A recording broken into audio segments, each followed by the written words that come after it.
अस्सलाम वालेकुम दोस्तों। आप सबका स्वागत है, आप सबका वेलकम है मेरे यूट्यूब चैनल वर्ल्ड रिपोर्ट पे। जैसा आप जानते हैं, मैं हर बार अपनी एक वीडियो लेके आता हूँ जो थोड़ी नॉलेजेबल होती है और दुनिया के बारे में होती है कि दुनिया में आखिर हो क्या रहा है।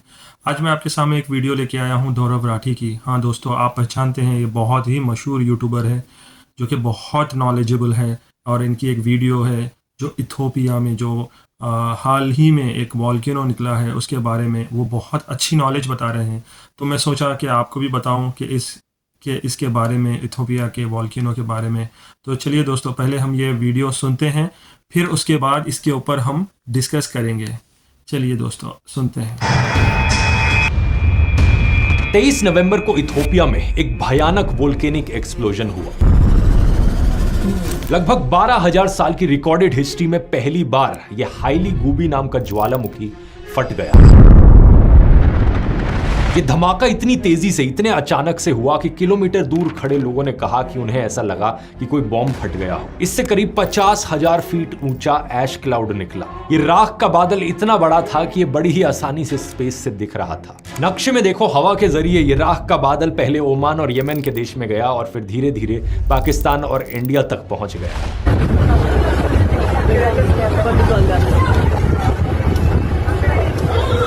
इसी की वजह से दिल्ली में कई सारी फ्लाइट्स भी कैंसिल हुई, क्योंकि इन बादलों के आसपास फ्लाइट्स को ऑपरेट करना बहुत रिस्की होता है। इन ऐश क्लाउड्स में बहुत छोटे छोटे पत्थर और कांच के पार्टिकल्स और क्रिस्टल्स होते हैं। अगर ये किसी भी हवाई जहाज के इंजन पर लग जाए तो बड़ी ही आसानी से उसके इंजन को बंद कर सकते हैं। ऊपर से एरोप्लेन के शीशों पर ये छोटे से रेजर ब्लेड्स की तरह काम करते हैं। कॉकपिट की विंडोज पर ये आ गए तो सैंड पेपर की तरह उसे घिसने का काम करेंगे। इतना स्क्रैच कर देंगे शीशे को कि पायलट्स को कुछ आगे दिखाई ही नहीं देगा। इसलिए इंडिया के अलावा मिडिल ईस्ट में भी कई सारी फ्लाइट्स को कैंसिल किया गया और अब ये ऐश क्लाउड धीरे धीरे बढ़ रहा है चाइना और म्यांमार की तरफ। ये वोल्केनिक इरप्शन अपने आप में इतना पावरफुल था कि इसके धमाके की आवाज 190 किलोमीटर दूर के शहरों तक सुनाई दे रही थी और बगल के पड़ोसी देश जिबूटी तक भूकंप के झटके महसूस किए गए थे। करीब 28 किलोमीटर दूर इथोपिया के अफदेरा रीजन में कई सारे गांव पूरी तरीके से राख में ढक गए। लेकिन अच्छी खबर यहां पर यह है कि एक भी इंसान की जान नहीं गई। ऐसा इसलिए क्योंकि ये वोल्केनो जहां मौजूद है वो एक बहुत ही रिमोट जगह है। आसपास कोई लोग नहीं रहते। इनफैक्ट इस एरिया को दुनिया की हॉटेस्ट प्लेस माना जाता है धरती पर। इस जगह का नाम है दानाकिल डिप्रेशन। ये पूरा एरिया नक्शे पर देखिए सी लेवल के नीचे आता है। यहाँ का तापमान अक्सर 50-55 डिग्री क्रॉस कर जाता है। बारिश लगभग ना के बराबर होती है और ये जियोलॉजिस्ट और टूरिस्ट के लिए बहुत ही दिलचस्प एरिया है। जियोलॉजिस्ट के लिए इंटरेस्टिंग इसलिए है क्योंकि ये बहुत ही जियोलॉजिकली एक्टिव रीजन है। ढेर सारे ज्वालामुखी यहाँ पर मौजूद है। और टूरिस्ट के लिए इंटरेस्टिंग इसलिए है क्योंकि यहाँ पर बहुत ही कलरफुल और अनोखी सीनरीज देखने को मिलती है। ये देखिए जरा, देखकर ऐसा लगता ही नहीं कि ये धरती पर हो। बहुत ही कमाल के येलोइश, ग्रीनिश, ब्लूइश से कलर्स देखने को मिलते हैं यहाँ हो रहे केमिकल रिएक्शंस की वजह से। अब यहाँ पर एक सवाल आपके मन में आएगा कि ऐसा आखिर क्या हुआ कि हजारों सालों बाद ये ज्वालामुखी एकदम से फट गया। तो इसके पीछे छुपी है दोस्तों एक बड़ी ही दिलचस्प कहानी अफ्रीकन कॉन्टिनेंट के दो हिस्सों में टूटने की। सही सुना आपने, ये वोल्केनो जहां मौजूद है वहां पर टेक्टोनिक प्लेट्स शिफ्ट हो रही हैं और अफ्रीका का कॉन्टिनेंट टूटकर दो हिस्सों में धीरे धीरे बट रहा है। असल में कई मिलियंस ऑफ ईयर्स पहले की बात है जब सारे कॉन्टिनेंट्स एक हुआ करते थे। इसे पैंजिया कहा जाता था। आपको याद होगा, स्कूल में पढ़ा था इसके बारे में। ये पैंजिया का सुपर कॉन्टिनेंट धीरे धीरे टाइम के साथ साथ अलग अलग टुकड़ों में बटा और वहां से हमारे आज के कॉन्टिनेंट्स बने। अफ्रीका के रीजन पर अगर स्पेसिफिकली फोकस करोगे तो एक टाइम पर अफ्रीकन टेक्टोनिक प्लेट और अरेबियन टेक्टोनिक प्लेट एक हुआ करती थी।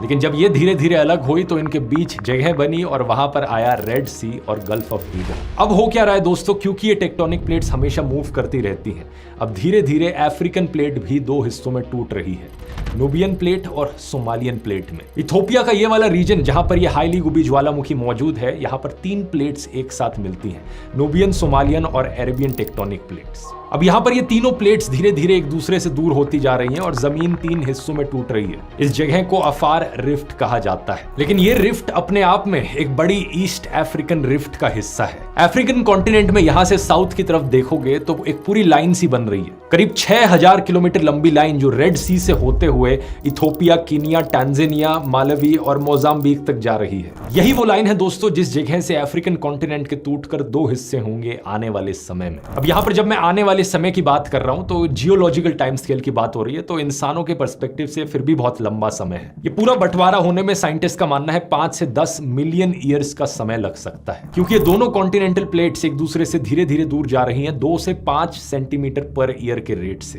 बेसिकली ये वही रेट है जिस रेट से आपके नाखून बड़े होते हैं। लेकिन इसका मतलब ये नहीं कि हर चीज बहुत धीरे धीरे से होगी। इस पूरे ईस्ट अफ्रीकन रिफ्ट सिस्टम पर ढेर सारे वोल्केनोज मौजूद हैं, ढेर सारी पहाड़ियां मौजूद हैं, जैसे कि mount Kilimanjaro, mount Kenya, Erta आले जो कि इथोपिया की फेमस लावा लेक है, और कई सारी लेक्स भी मौजूद हैं जो बनी ही इसलिए हैं क्योंकि ये कॉन्टिनेंट्स एक दूसरे से दूर होते जा रहे हैं, जैसे कि lake Malawi, lake Tanganyika, lake Albert या लेक कीवू। तो इस पर्सपेक्टिव से अगर आप चीजों को देखोगे तो आपको समझ में आएगा कि जो हो रहा है वो बिल्कुल भी अनएक्सपेक्टेड नहीं है। जैसे जैसे ये कॉन्टिनेंटल प्लेट्स एक दूसरे से दूर होंगी, इस एरिया में अर्थक्वेक्स देखने को मिलेंगे, वोल्केनिक इरप्शंस देखने को मिलेंगी, छोटे छोटे क्रैक्स आएंगे ग्राउंड पर। और पिछले कुछ सालों में ऐसी कई चीजें होती हुई देखी गई हैं, जैसे कि जुलाई 2025 में हाइली गुबी के पास ही एक और वोल्केनिक इरप्शन हुआ था। ये एरिटा आले नाम का वोल्केनो फटा था। जुलाई के महीने में ही हाइली गुबी वोल्केनो से सफेद धुआं भी निकला था और तभी से साइंटिस्ट की इस पर नजर थी। और साल 2005 में तो इथोपिया के इस रीजन में अचानक से एक बहुत बड़ा क्रैक भी देखने को मिला। एक 60 किलोमीटर लंबा फिजर जमीन के अंदर 10 दिन के अंदर अंदर फॉर्म हो गया। फोटोज देखो इसकी, बड़ी ही कमाल की है। यहाँ पर लोगों को भी खड़े हुए आप देख सकते हो और स्केल इमेजिन कर सकते हो इस गड्ढे का क्या है। लिटरली कॉन्टिनेंट का बंटवारा होते हुए यहाँ पर हम रियल टाइम में चीजों को देख पा रहे हैं। अगर ये टॉपिक आपको इंटरेस्टिंग लगता है दोस्तों तो ये वाला वीडियो भी आपको जरूर पसंद आएगा, क्योंकि इसमें मैंने बात करी है कि कैसे इन जियोलॉजिकल रीजंस की वजह से जापान दुनिया का सबसे डेंजरस देश है। इन्हीं टेक्टोनिक प्लेट्स की मूवमेंट्स की वजह से जापान में सबसे ज्यादा वोल्केनोज और सुनामीज देखने को मिलते हैं। यहां क्लिक करके देख सकते हो। तो देखिए दोस्तों, धोराव राठी वाकई इनकी नॉलेज की जितनी तारीफ करे कम है। बहुत नॉलेजेबल आदमी है ये, बहुत अच्छे से वीडियोस लेके आते दोस्तों। और ये देखिए, आप एक नई चीज़ सुनने में आई आपके इथोपिया में इतना बड़ा वॉल्केनो निकला और जो प्लेट्स है इधर उधर हो रहे हैं। मुझे ऐसा लगता है दोस्तों कि अब ये दुनिया के एंड का टाइम है, ये आखिरत का टाइम है। तो हमको चाहिए कि इसके बारे में सोचें ज़रूर, कि हमको पता नहीं है इसके सुबह में उठे तक हमारे साथ क्या हो जाए। तो मेरे दोस्तों, बस मैं आपको यही बतलाना चाह रहा हूँ कि देखिए, दुनिया के हालात ऐसे चल रहे हैं अब कि आप देख लीजिए कि सीज़न को ही ले लीजिए आप, हर जगह पे एक्सट्रीम वेदर चल रहा है। अगर सर्दी है तो ऐसी सर्दी हो रही है कि इंसान बर्दाश्त के बाहर है। गर्मी हो तो ऐसी गर्मी हो रही है कि इंसान बर्दाश्त नहीं कर सक रहा। बारिश हो तो ऐसा ही हो रही है कि बहुत नुकसान उठाना पड़ रहा है इंसान को। तो मेरे दोस्तों, आखिर ये हो रहा क्या? आखिर ये ज़मीन क्या चाहती हमसे, या आसमान क्या चाहता हमसे? तो दोस्तों, जवाब तो एक ही है, ये अल्लाह की मर्ज़ी है दोस्तों। तो हमें और आपको चाहिए कि हम जितना हो सके संभल जाए, आपस में मोहब्बत से रहे, मिलनसारी से रहे, जितना हो सके हमारे अमाल अच्छे कर ले, क्योंकि दोस्तों कब क्या होगा हमको नहीं मालूम। तो ये वीडियो से मुझे बहुत सीख मिली, बहुत नॉलेज मिली धोराव राठी की वीडियो से। तो मैं उनको ज़रूर थैंक्स कहूँगा इस मामले पे। उन्होंने बहुत अच्छे वीडियोस बनाते हैं और मुझे बहुत पसंद आते हैं उनके वीडियोस। मैं हमेशा देखता हूँ उनके वीडियोस। तो मैं अब ये टाइम देखा। आपको भी ये वीडियो कैसी लगी ज़रूर मुझे कमेंट्स करिए। अगर आप सब्सक्राइब नहीं करें मेरे चैनल को तो सब्सक्राइब करिए, और ज़रूर बताइए मुझे कि इसके बारे में कि इथोपिया का जो वॉल्केनो निकला है कुछ हफ्ते पहले, तो अब आगे क्या होगा हम आपको तो पता नहीं, वो तो अल्लाह ही बेहतर जानता। मगर फिर भी आप लोग, अगर आपको कुछ नॉलेज है इस बारे में तो ज़रूर मुझसे डिस्कस करें। तो इंशाल्लाह फिर आपसे मुलाकात होगी मेरी अगले वीडियो में इंशाल्लाह बहुत जल्द। तब तक के लिए अल्लाह हाफिज़, अस्सलाम वालेकुम।